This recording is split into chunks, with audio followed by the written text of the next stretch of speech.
So your interviewer asks you, do you think you underdelivered in your career? Are you confident enough to respond in a way that shows you've grown from the experience? To unpack that question, don't go away. We will be right back.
Welcome, you watching Get Hired, and my name is Bridgetti Lim Banda from Cape Town in South Africa.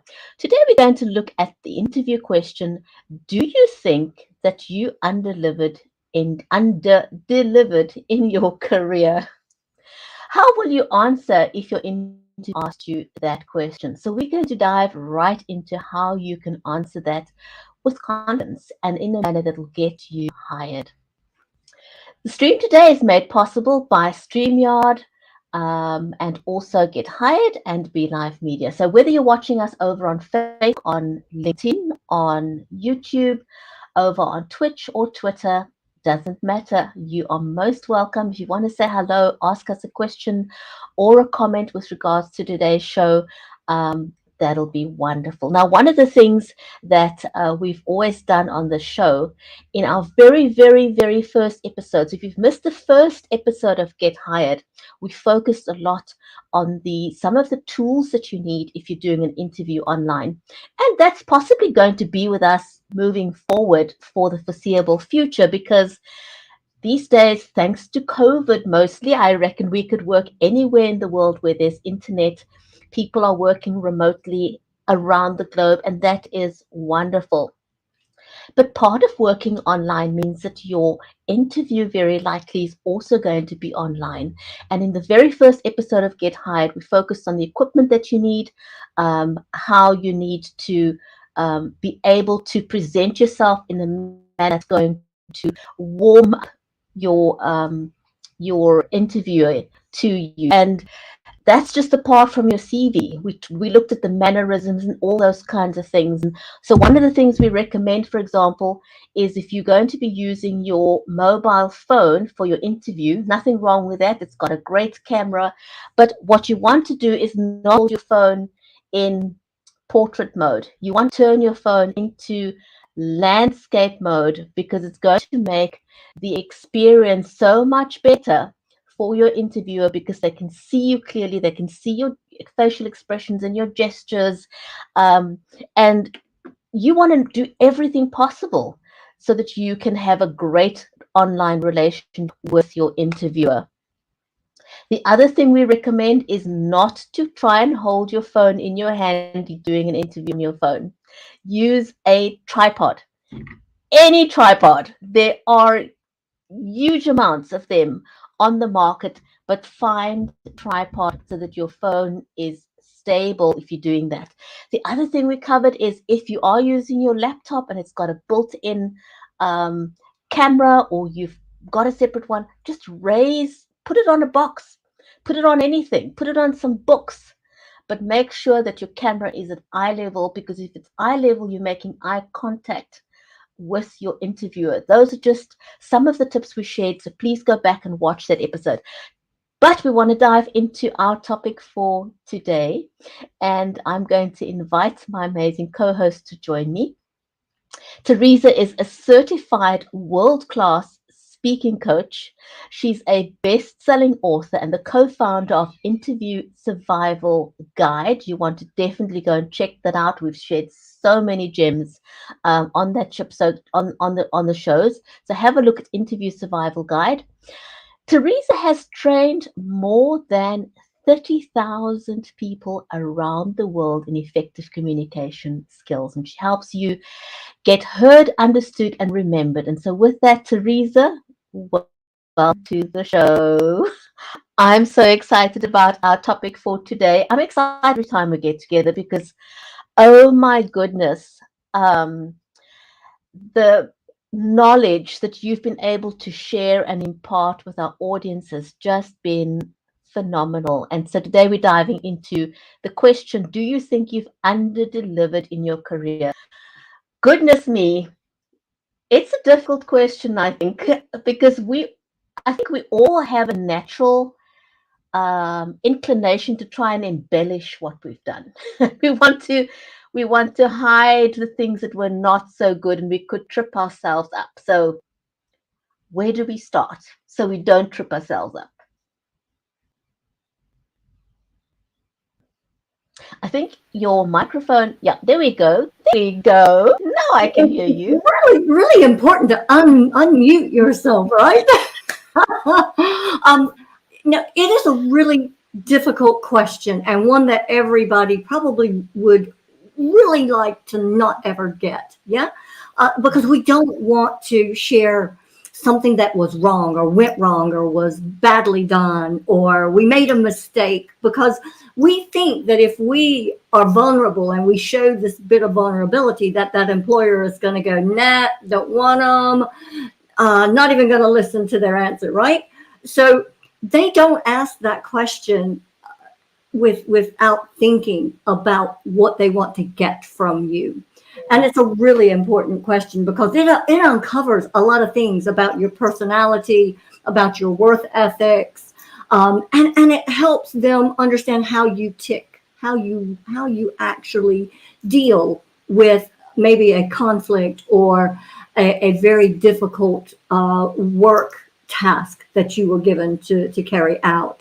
So there are many, many reasons why they ask that question, and we can go into those too if you like. I actually would like to know, I mean, what is the psychology behind that particular question? What are they trying to establish about you as a prospective employee? So when we think about underperforming, we think about not working to our potential. And what that employer or that interviewer is trying to uncover from you is, well, how did you deal with that situation in the first place? How did you deal with the pressure that you felt you were under? Could you cope with it? How did you cope with it? And they also want to know, did you learn from it? And they always say, the more you fail, the more successful you become, because we can never progress if we don't ever fail. I like that saying. I like that saying when they say, you need to failward, right? Yes. It is so true, because we learn so much more about ourselves if we have a chance to mess up. Because if we mess up, we think, well, I'm going to go back, I'm going to look at what I did, I'm going to assess my own performance, and I'm going to look at what my team possibly did as well.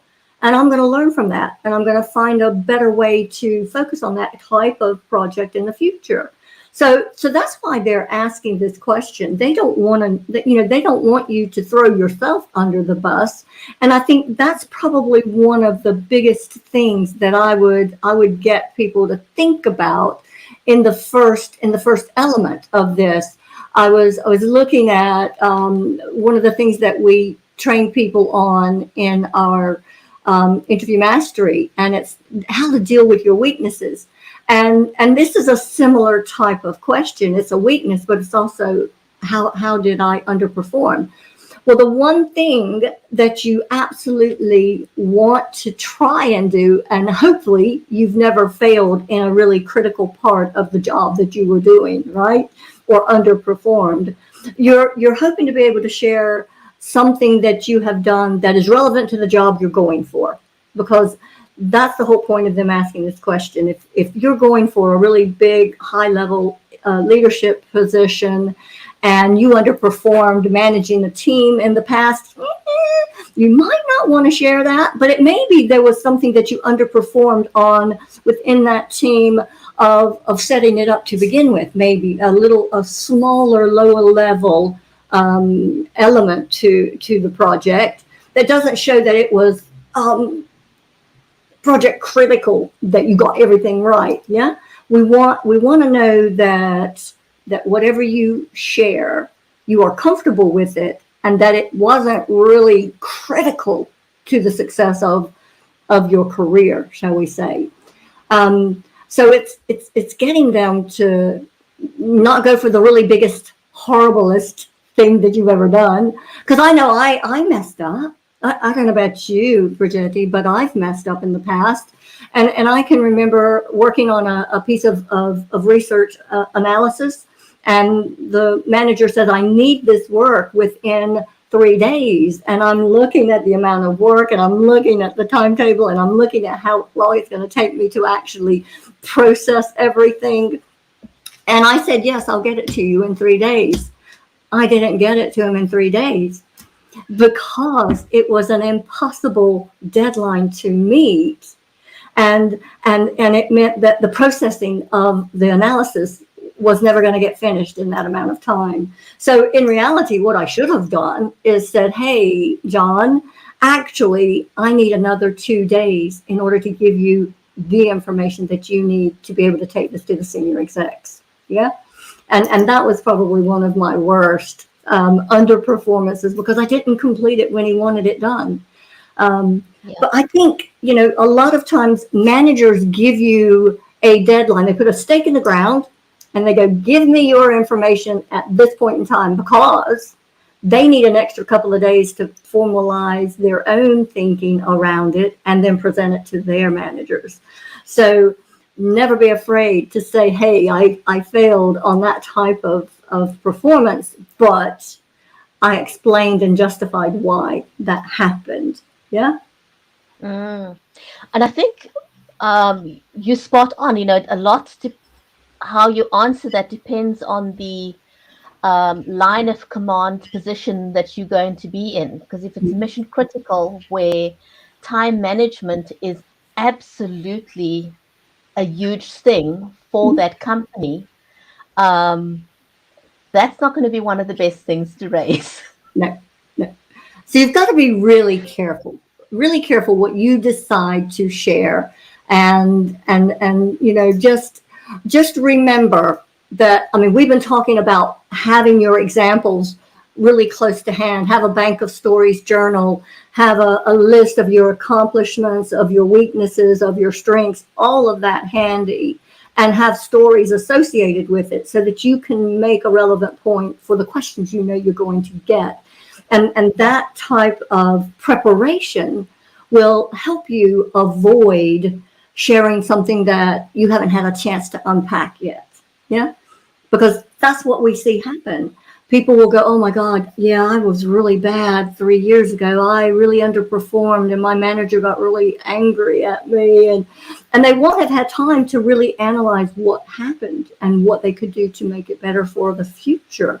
So don't go there. If you haven't unpacked it, don't go there. Find something a little less. Every time I talk to you, Teresa, it reminds me of the value of having a good coach in your corner. Because you had these sticky situations, and life happens to all of us all the time. Things can go wrong and you can trip up. But if you've had a chance to get some coaching on how to answer it confidently and show what you've learned out of the experience. It's not, you're not going to throw yourself under the bus. Um, you know, and the way that you say something is so I believe the way that you say it is so important, because if you're saying it in a manner that's showing that you're cowering, or you're trying to cover it up, or you're being slightly untruthful about the way Mhm. things happen, that person doesn't have the emotional attachment to the event that you have, and they're going to see that right through you. That they will.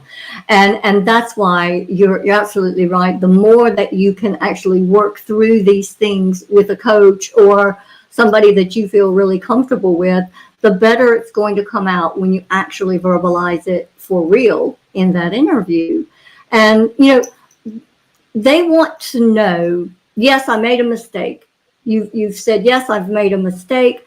I took responsibility for it, but this is now what I'm doing to make sure that type of mistake never happens in the future.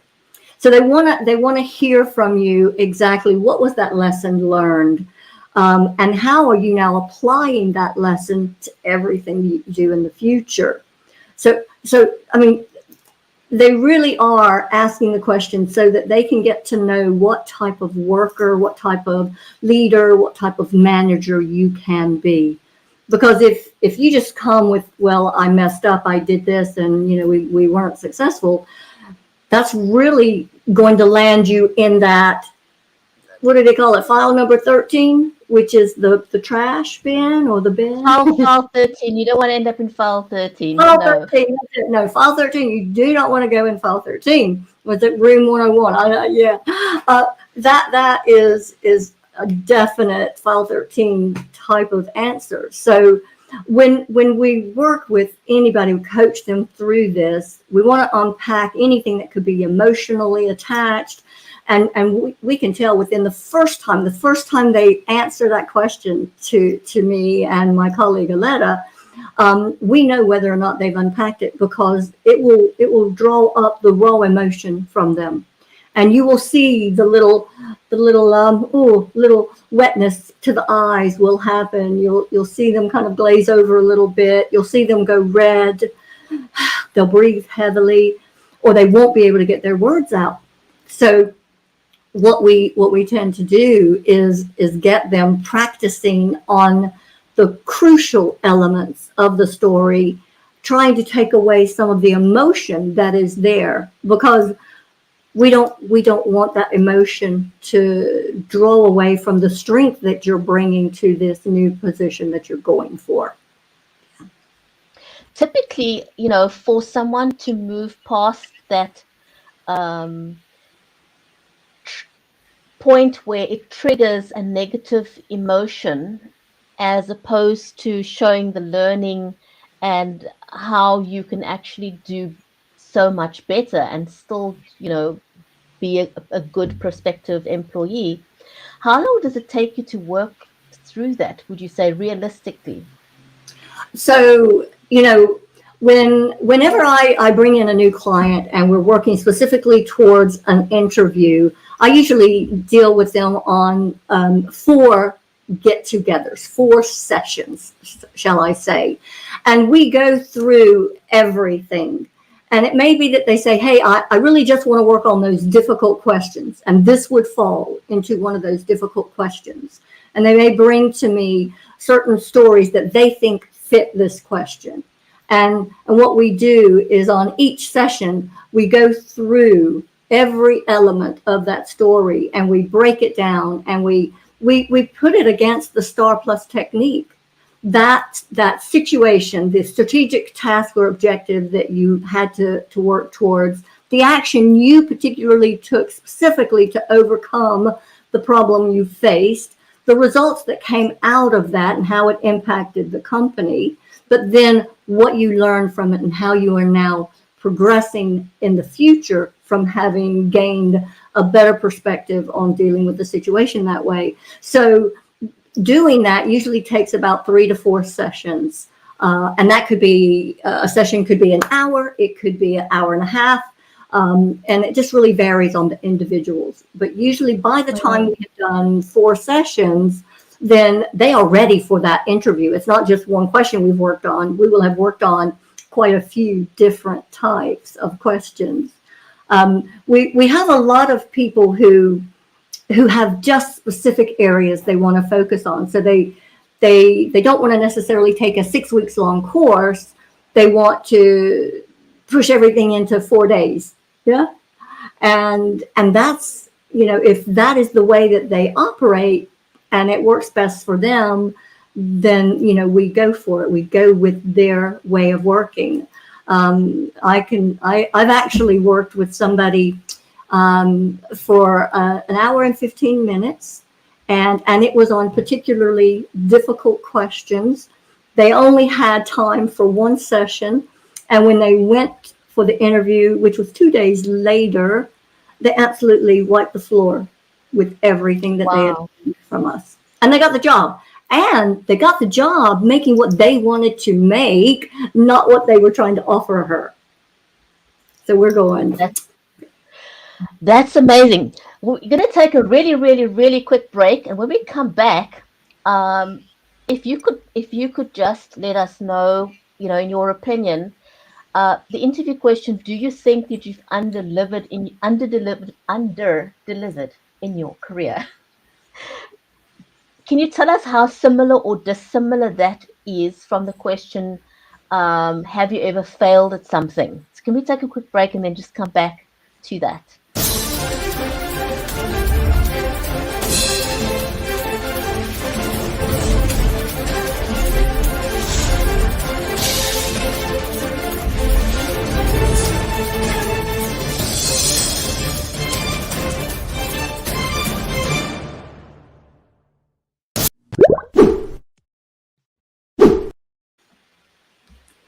And we're back. If you've just joined us, you are watching Get Hired, and we're answering the interview question: do you think you have under-delivered in your career?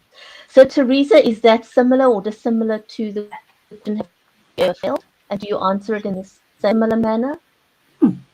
So those two are very, very close to the same thing. Because when we think about, well, tell me about a time when you failed, it could be perceived as an underperformance in your particular role that you were in.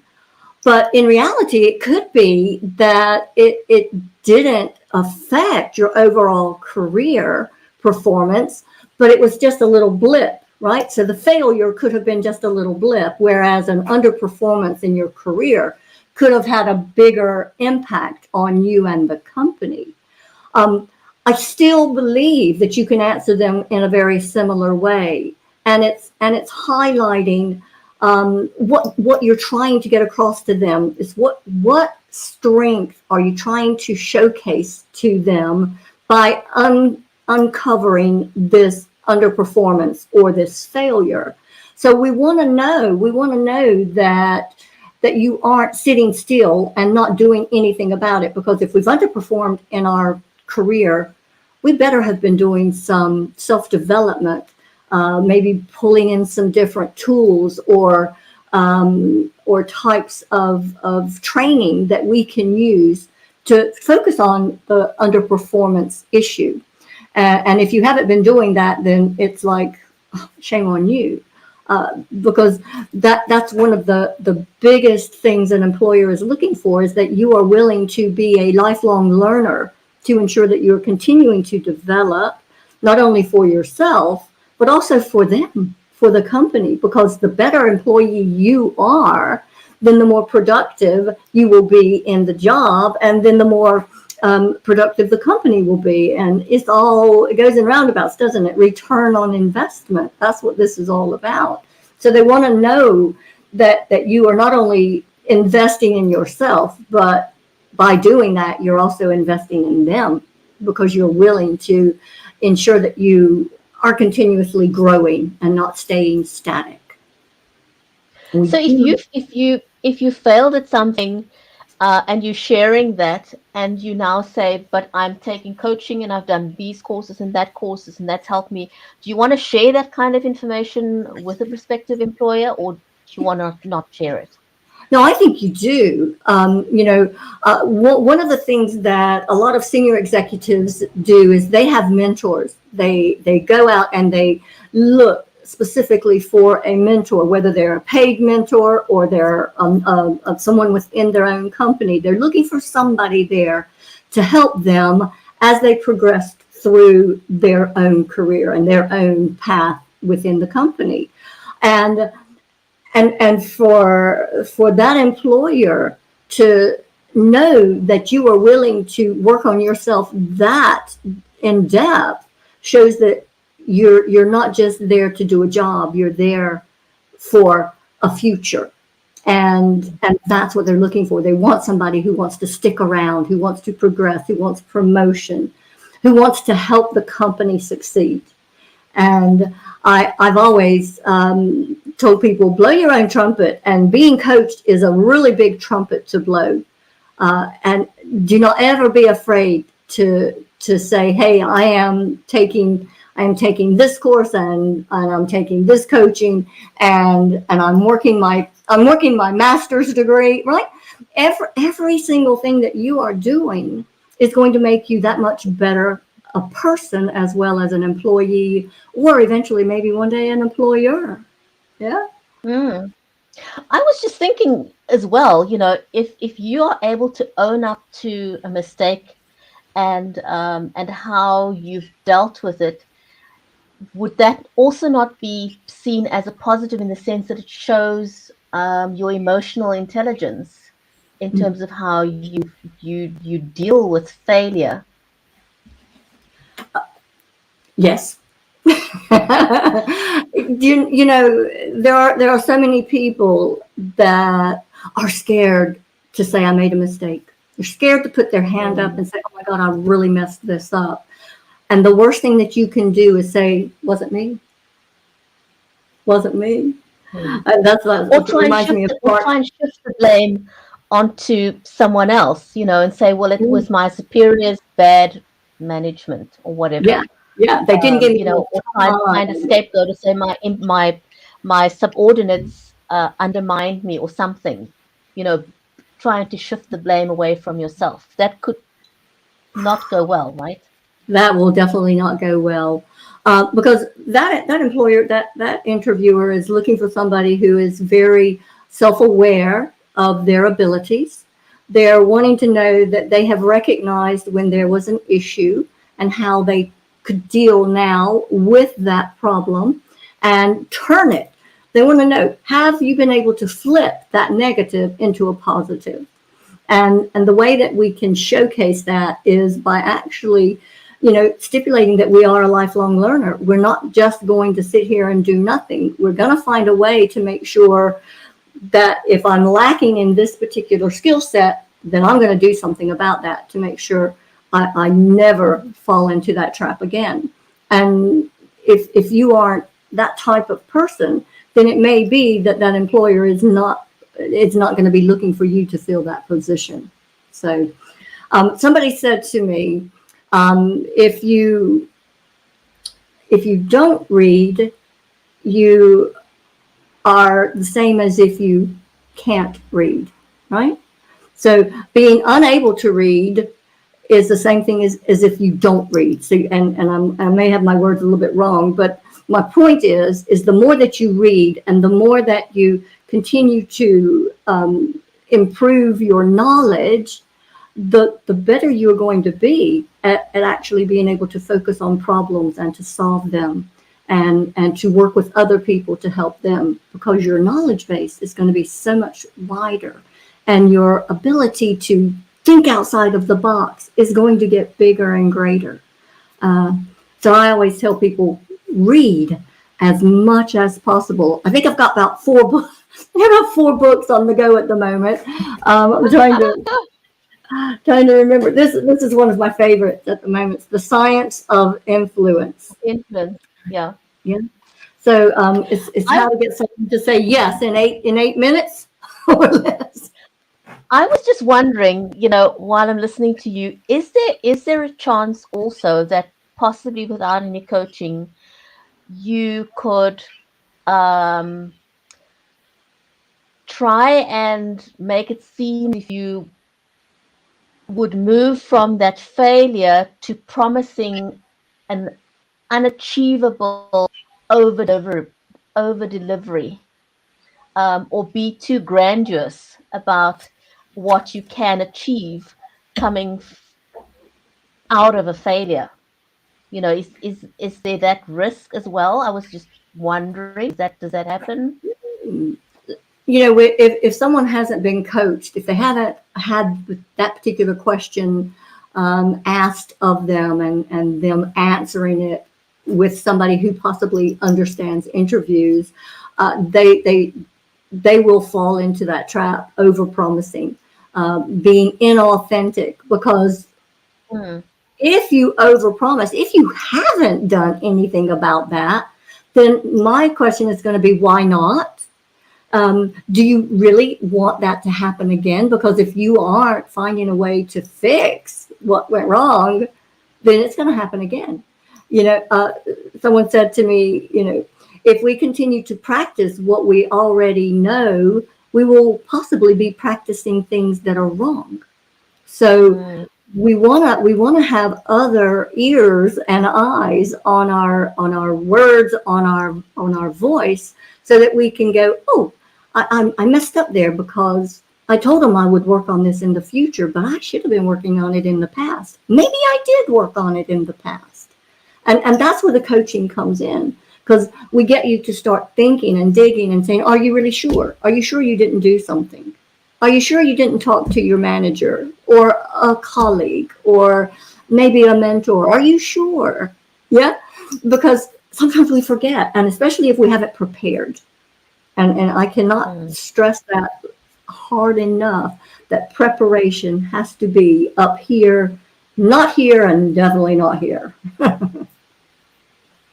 Oh my goodness. I think you've kind of nailed it, prepare, prepare, prepare. And especially for the difficult stuff. And I think that a lot of people who've not ever been coached may not even think of these difficult questions, and then that is why they get tripped up. Whereas if you have somebody coaching you prior to, you'd ask these questions that you may not otherwise have considered, and so it takes the risk of being surprised Yes, in your yes. interview. And there have been many a times that I've had people come to me and go, I've been to 3 different interviews, and at every single one, they gave me one question that I couldn't answer. And I had to go, I'm sorry, I can't answer that. Can you give me another question? And and they said, so we figured maybe we should come and talk to somebody who's been there, done this, and knows how to get around that sort of thing happening. Can you help us? And Yeah. we say yes every time. So uh, it is so empowering, because I used to think, I don't need any help. I can do this myself. I used to do that all the time. Oh, I'm a professional. I understand all of these things. I've been through, or I've helped people with interviews before. But until you're in that situation and you get hit with this, 2 or 3 rejections, something's wrong. Something you're doing is not getting you to that next step. And by swallowing your pride sometimes helps you ensure that you're going to go and say, yeah, please, I need help. And there's nothing wrong with asking for help. Um, Mm. I worked with a young man about 3 weeks ago, and he'd lost his confidence. He totally lost his confidence. He wasn't really sure, because he had gone for um, not interviews, but for pitches. He wanted to pitch for business for the company he worked for, and and he had been really successful in the past, and then all of a sudden it wasn't working. Things were falling through. No, they weren't taking, and a particular pitch that he should have got, he didn't get. And he says, I don't understand what's going on. And when he finally agreed to work with me, his very first words out of his mouth was, he says, Teresa, I'm going to be honest.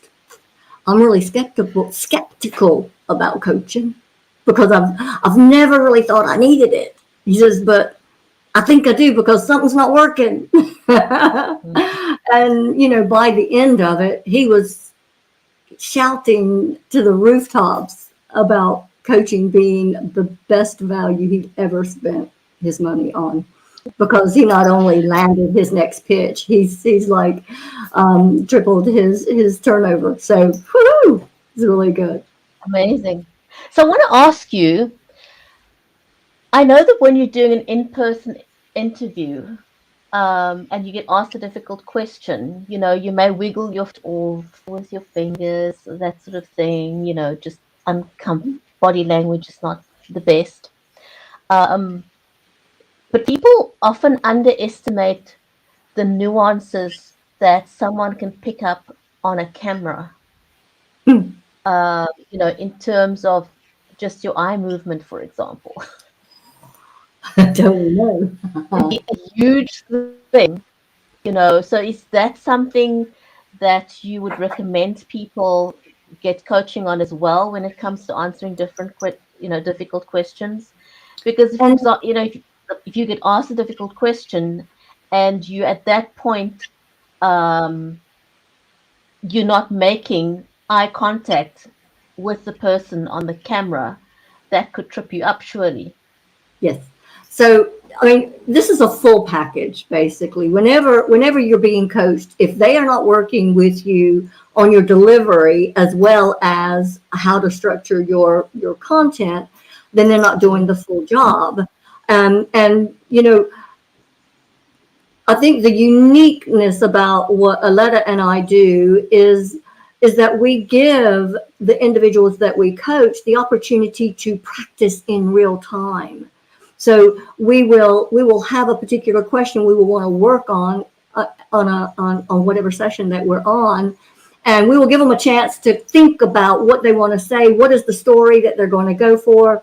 What point or skill are they trying to showcase with that particular story, so that they pick the right one? Because you can have 3 or 4 different stories surrounding failure, weakness, career underdevelopment, whatever, and you've got to pick the right one that would fit to showcase the skill you want them to understand that you are really good at. I'm really good at learning from my mistakes, or I'm really good at working full out to make sure that we're going to meet that deadline, even though we look like we're going to overrun it. So I work overtime to accomplish that.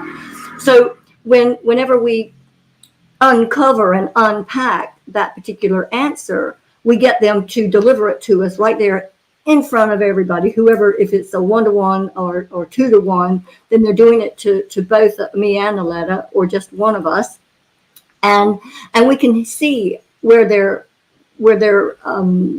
catching. They catch themselves, or they're not being as honest maybe as they could be, or maybe they're being too honest, because we have had that before.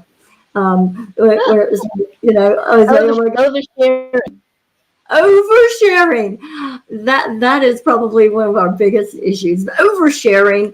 It's wonderful to have a conversation with this interviewer, but you definitely don't want to share too much. You might not have liked that boss that you were working with when you were underperforming, and you definitely don't want to throw him under the bus, because you're going to be working for a new boss now, right? So, and they think if you throw that one under the bus, you might be throwing me too. So, yeah, it's quite interesting to make sure that we catch it as a coach when they stumble, because if you come across inauthentic, or it feels like you are embellishing what really happened, or you are underselling what happened, they're going to pick it up. So what we love doing is helping individuals be more conversational, be more authentic in their answer, and own it. Own the full story without the extra bits that bring in the negatives or bring in too much emotion. Yeah. So it's a real Mm. a real science to it, is what I'd say. Hmm. I'm sure there is. It's a very fine balance, as you said, between embellishing what happened and oversharing. And so definitely a lot of value in getting some coaching to get this right. If you've just joined the show now and you missed the beginning of the show, we're just about to end. So we were answering the interview question, do you think you under delivered in your career? And if you missed it, please go back and watch to see what you can do to answer that question with confidence. Before we say goodbye, have you got any final words of wisdom you'd like to leave our audience with today, Teresa? I do. You know me, I always have something extra to say. So what I would say to everybody, whether you're answering a strength question, a weakness question, or an underperforming career question, be honest in your answer. There's nothing worse than embellishing and going way over the top with something that is not true. The audience will, your interviewer will catch you. They will know that. Be self-aware. Let them know that you are totally aware of what skill sets you have and what skill sets you know you need to be developing, and that you are working on them. And the last thing is, remember, they want somebody who can adapt and be flexible for the working environment that they're wanting to bring you in. So think about how adaptable and flexible you can be or have been in the past. Awesome. Thank you so much. A huge big thank you to our live audience today. And I want to do a special shout out to Bart over on Amazon Live. And thank everyone for the comments. And we'll see you on the next episode of Get Hired when we'll answer another interview question to help you get hired. Take care, everyone. See you next time.